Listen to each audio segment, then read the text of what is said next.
Olá, estamos começando mais uma edição de Agritendências, Clima e Mercado.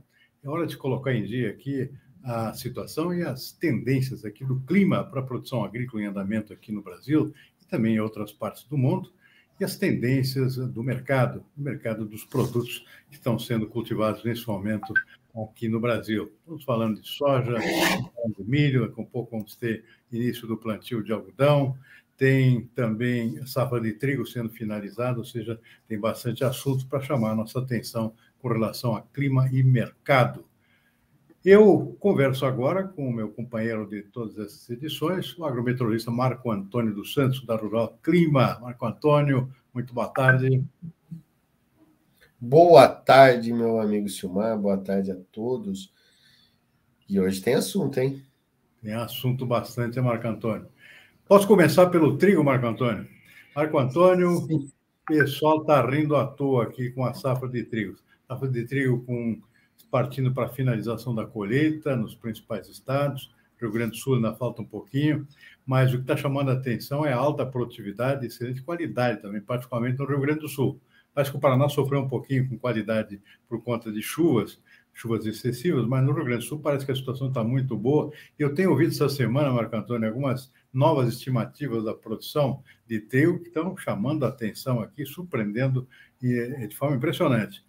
A Conab, por exemplo, vinha prevendo aqui uma safra já bastante avantajada, recorde em torno de 9,5 milhões de toneladas, foi 8,4 no ano passado, que já foi uma safra boa, mas o que eu tenho ouvido mais recentemente é o pessoal falando em até 11 milhões de toneladas, especialmente por conta do Rio Grande do Sul, onde se fala em 5,8 até 6 milhões de toneladas, porque a coisa anda boa demais por lá. Se o clima, claro, continuar ajudando até o final da colheita, que eu acho que vai acontecer, portanto, o pessoal rindo à toa aqui com excelente safra de trigo. E com preço que não dá para se queixar, houve uma queda recente aqui, pressão da própria oferta de uma safra grande aqui no Brasil, também algumas mudanças no mercado internacional, mas o preço ainda é um preço bastante razoável, especialmente para quem está colhendo bem, não? Com alta produtividade, você acaba compensando qualquer viés negativo do preço com produção maior, né? Então, felizmente, o Brasil aqui se encaminhando com uma safra sem precedentes. Caso se confirme, estamos aí falando de 11 milhões de toneladas, significa menor necessidade de importação. Também é muito bom porque tem menos trigo para ser importado aqui do nosso vizinho, nosso natural provedor de todos os anos, que é a Argentina. Mas, então, com a safra maior aqui, bem maior aqui no Brasil, a nossa necessidade de importação também fica menor, Marco Antônio. Então, eu comecei o programa exatamente com essa bela notícia aqui para os nossos produtores, que eu acho que é muito bom para o Brasil, e particularmente para quem está colhendo essa safra ótima lá no sul do país, Marco Antônio. Olha, Silmar, realmente, cara, o que a gente vem coletando aí junto aos nossos clientes do Rio Grande é uma safra gigantesca. Os caras estão como você falou, de sorriso a orelha, né? Porque tá chovendo, não tá chovendo para a colheita, o trigo recebeu chuvas na medida certa ao longo do seu ciclo, temperaturas não foram tão baixas, não teve geada para o trigo esse ano, o trigo escapou da geada, ou seja, tudo que o produtor gaúcho precisava, né, Silmar? Era uma safra gigantesca de trigo com altíssima qualidade, e a gente já vinha reportando isso desde março, né? Quando começou abril começou a safra do trigo, a gente falou que o Brasil ia colher uma safra muito, muito boa de trigo, com altíssima qualidade, porque tudo estava caminhando para isso. E está aí o resultado, né? E como não há previsões de chuvas de invernadas, há previsões de chuvas, mas não de invernadas agora para esses próximos dias no Rio Grande do Sul, só há previsões de chuvas, nesse final de semana agora chove, então isso dá uma condição ainda excepcional para a finalização de safra deles, ou seja, tudo caminhando muito bem, não só para o trigo, Silmar, mas para a soja também. Marco Antônio, antes de falar de soja e milho, gostaria que você fizesse um comentário também sobre café. Houve qualquer comentário aqui sobre problemas aqui com relação ao clima para a safra brasileira de café. Está chovendo demais, está chovendo de menos? O que está acontecendo Não, com o o que está café nesse momento? acontecendo, Silmar, o mês de novembro foi muito seco, né? Não só nas áreas de café, mas na região centro-sul do Brasil. Faltou muita água, né? No mês de novembro. Então, isso trouxe um problema sério nutricional aí para o pegamento do chumbinho, a florada foi muito boa esse ano, mas desde a seca que vem vindo, né? O café é uma cultura perene, então não dá para você analisar muito momentaneamente, como é o caso da soja, do milho, né? Então você tem que olhar no longo prazo. E o café vem sobre um estresse muito forte. O ano passado veio com geada, esse ano com seca. Depois um inverno com temperaturas muito altas, se você se recorda, né? O julho foi seco e com temperaturas altas.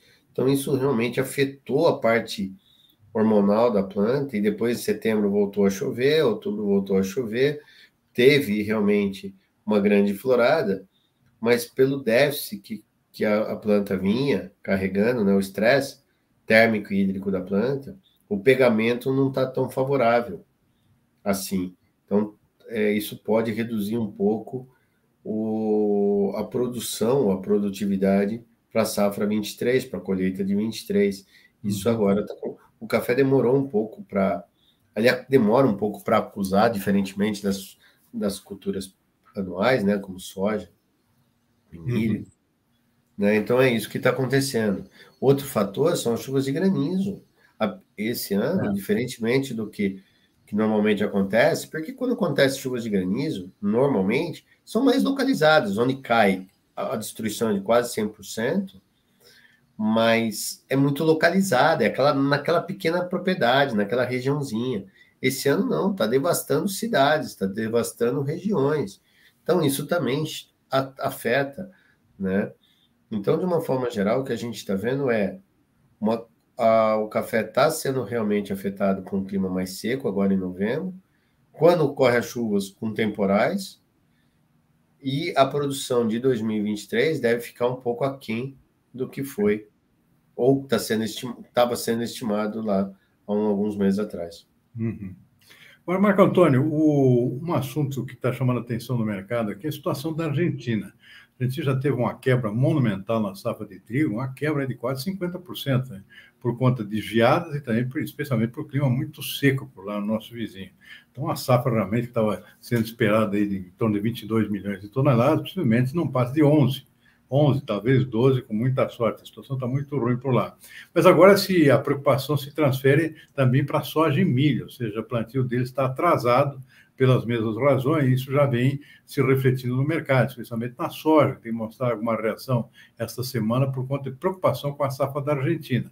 A Argentina tem duas situações nesse momento: o governo liberando exportações aqui com um câmbio melhor, para facilitar as vendas externas, mas, por outro lado, não se sabe se vai ter soja suficiente para safra nova. Está sendo vendida agora é safra velha, né, que tinha muita coisa estocada. Isso está tendo um efeito negativo nos preços, que significa pressão de oferta, mas, por outro lado, o mercado está começando a reagir em relação à safra futura. Então, Marco Antônio, seria extremamente interessante você discorrer sobre o que está acontecendo com o clima na Argentina e qual é a perspectiva. Eu sei que está atrasado o plantio por lá.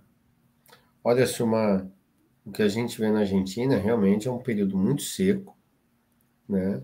Uma quebra gigantesca, como você bem citou, no trigo.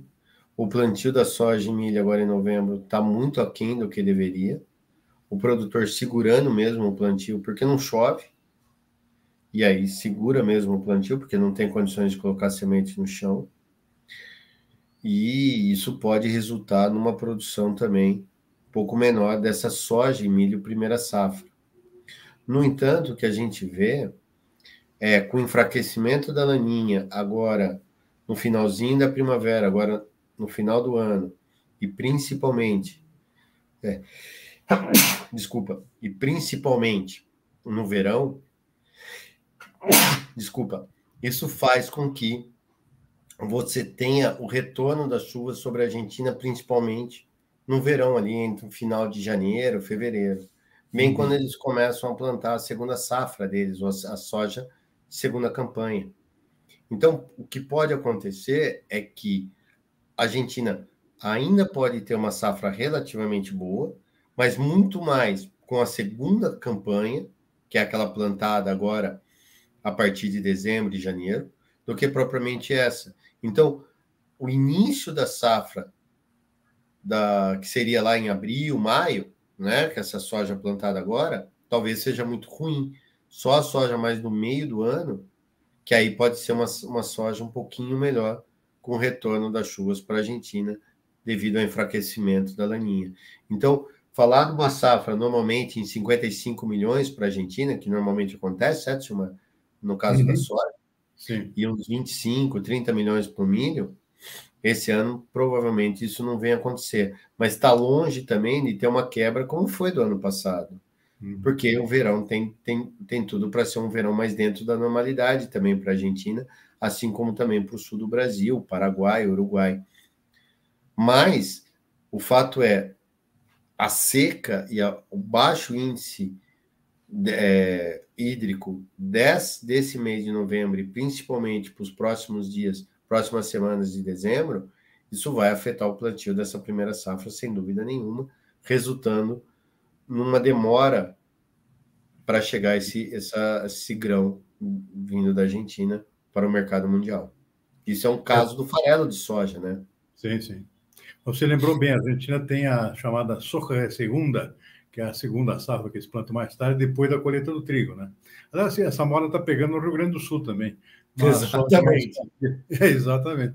Então, os gaúchos lá não conseguem plantar na época certa a primeira safra lá, e para a segunda safra de soja, que é depois da colheita do trigo. Agora, Marco Antônio, soja, o mercado vem reagindo bem nos últimos dias por um conjunto de fatores. Um deles é esse que a gente comentou, a questão da Argentina, mas tem outros fatores também, e um deles é muito bom, é a possível retomada de maiores importações por parte da China. A China, que vinha sofrendo muito com lockdowns lá por conta do ressurgimento em larga escala da Covid, parece estar conseguindo agora dar uma relaxada nas restrições de locomoção lá dentro, e possivelmente também isso vai mexer já está mexendo no mercado de petróleo, está reagindo em função disso, está subindo porque se prevê uma retomada da locomoção de pessoas, consequentemente, uma maior demanda por petróleo. Isso já está influenciando também no próprio mercado de commodities. Isso pode também trazer, talvez, uma expectativa melhor para a soja. A China é o maior importador mundial. Então, a soja tem um conjunto de fatores aí positivos em termos de preço, mesmo com um andamento bom das safras aqui do Brasil e também do final da colheita dos Estados Unidos. Então, esses são alguns fatores que chamam a atenção do mercado. Mas tem um outro fator, Marco Antônio, que vem chamando a atenção do mercado, que é uma possível greve de ferroviários nos Estados Unidos, porque a demanda está aumentando no uso de ferrovias para o transporte de soja e outros grãos, por conta daquela queda do nível de água do rio Mississippi, né, que é o principal fluxo lá de exportação e de escoamento dos grãos nos Estados Unidos. Agora, eu imaginei que essa questão do rio Mississippi e do Missouri já estivesse superado, mas parece que não, né? Os níveis não, pelo contrário. Baixos, né? Pelo contrário, Sumar, agora o problema é outro. Além dos baixos níveis, o frio que está lá por lá está congelando os rios. Ah, também tem isso. Né? O frio chegou mais cedo agora, o inverno está chegando mais cedo, está congelando, que já é normal disso acontecer, mas ali para dezembro e janeiro, né? Principalmente ali na região de Chicago, né? Onde passa, ali no Corn Belt, que é muito frio, só que já tá abaixo os níveis dos rios, do calado. E agora, com frio, a dificuldade aumentou, né? Sim. E aí está indo para o transporte ferroviário. Só que agora eles querem dinheiro. Né? Então, e isso abre umas novas oportunidades, tanto para a soja quanto no milho aqui no Brasil. Por quê? Com tudo isso, o chinês vai procurar onde? O europeu vai procurar onde? Nos Estados Unidos ou aqui onde temos demanda, entendeu? Exatamente. Uma tendência, inclusive, de melhora dos prêmios de exportação aqui da soja. Exatamente. Agora, Marco Antônio, para finalizar, a gente tem que falar aqui sobre como é que está o cenário, porque agora é mercado de clima aqui, né? Exatamente. Todo mundo de olho na América do Sul, particularmente no Brasil, tanto para a soja, e para o milho também daqui a pouquinho, mas principalmente para a soja nesse momento. Como é que você está vendo o cenário nesses próximos dias, essas próximas semanas, para a nossa soja aqui no Brasil, Marco Antônio? Olha, Sumário, o que eu estou vendo é assim, esse final de semana vai ser o grande divisor de águas aqui no Brasil. A frente fria que avança pelo Rio Grande do Sul nesse final de semana deve levar chuvas um pouco mais generalizadas a grande parte do centro-sul do Brasil, centro-oeste, sudeste e sul. E daí para frente, a gente está vendo umas chuvas mais frequentes, ainda irregulares, mas mais frequentes. Então, se não chove hoje, chove amanhã, fica 2 dias, volta a chover. Ou seja, há uma condição de uma melhora substancialmente nesse mês de dezembro com relação às chuvas no Brasil, em especial na metade sul, onde está chovendo muito pouco nesse mês.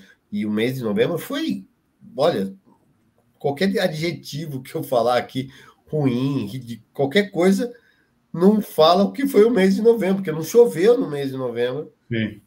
Na metade sul do Brasil, né?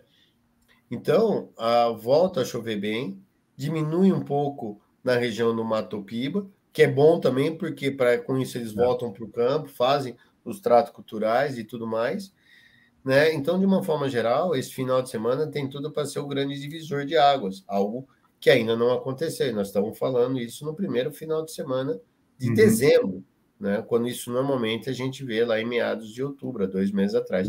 Então, de uma forma geral, né? Esse vai ser, aí daí para frente, tem tudo para chover bem no Brasil, de uma forma mais tranquila, mais dentro da normalidade para cada região. Centro-Oeste, situação normal em termos de previsão de chuvas? Daqui para frente, sim, ainda está muito aquém, mas há uma tendência de que as coisas melhorem substancialmente daqui para frente. Bom, se não está vendo nenhum perigo pela frente, o que se tem sobre a Laninha? A Laninha já era? Falar que já era ainda é muito cedo falar, porque a Laninha está aí, né? Essas chuvas irregulares ainda tem tudo a ver com a Laninha.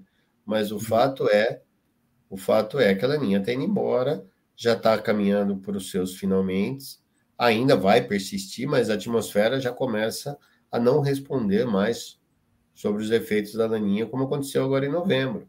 Então, tudo está caminhando realmente para que o verão, esse final de primavera agora, que é dezembro, e principalmente o verão de 23, venha a ser marcado por chuvas mais regulares e aí até mesmo uma neutralidade, ou seja, sem efeito da Laninha. As chuvas voltando para o sul, voltando para o centro-oeste, para o sudeste, e algumas outras chuvas ocorrendo no norte do Brasil, mas na região mais norte do Brasil, ou seja, esse ano tem tudo para ser um ano daqui para frente, mais dentro da normalidade. Isso significa, Marco Antônio, para finalizar aqui, que Rio Grande do Sul e Santa Catarina, depois de 2 anos de quebra de safra por falta de chuva, podemos ter uma safra, porque agora está um momento crítico, agora de definição, da safra de milho no Rio Grande do Sul e Santa Catarina. Dá para contar já com uma safra normal esse ano, depois de 2 anos de perda? Normal não, né? Porque o novembro foi seco.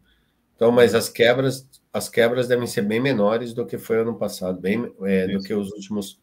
Para falar a verdade, isso está sendo o 4º ano consecutivo com novembro seco, né? No Rio Grande e Santa Catarina, né? Já é o 4º ano seguido. Então, mas de todas essas quebras, essa deve ser a menor. Muito bom. De minha parte, ficamos por aqui, Marco Antônio. Muitíssimo obrigado pelo nosso bate-papo aqui. E na próxima semana a gente volta a botar esse assunto em dia, que é clima e mercado agrícola para os nossos produtores. Exatamente. Então, um abraço a todos aí e nos acompanhem aqui nas redes sociais.